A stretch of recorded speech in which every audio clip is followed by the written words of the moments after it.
Many parts of Nashville were affected by the storm, including LP Stadium in downtown.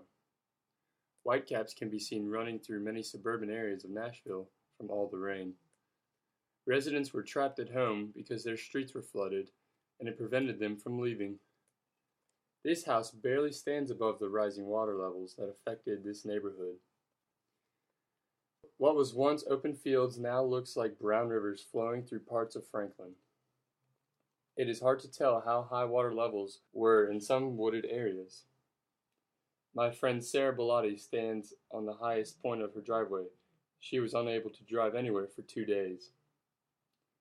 Residential cul-de-sacs look like large brown swimming pools as many residents were trapped in their homes. Views from downtown show the rising river almost overtaking the streets of downtown.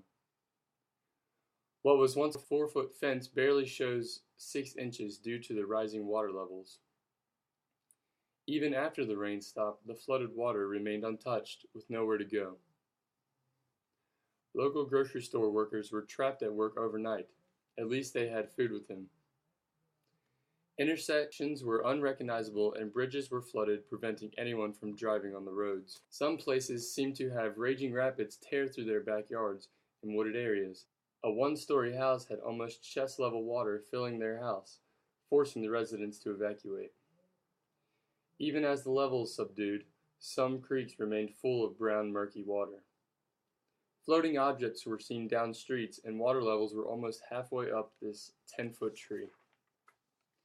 The soggy grounds made the slightest wind gusts knock over large trees in residents' yards. Abandoned school buses were seen in ditches with no passengers. A very ironic warning sign was seen down the road that had over 3 feet of water covering it.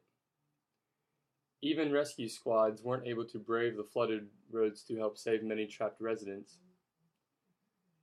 Residents worked together to try and rescue their flooded cars stuck in ditches. This abandoned car at a local Burger King was left by its owner, who had to evacuate through the window.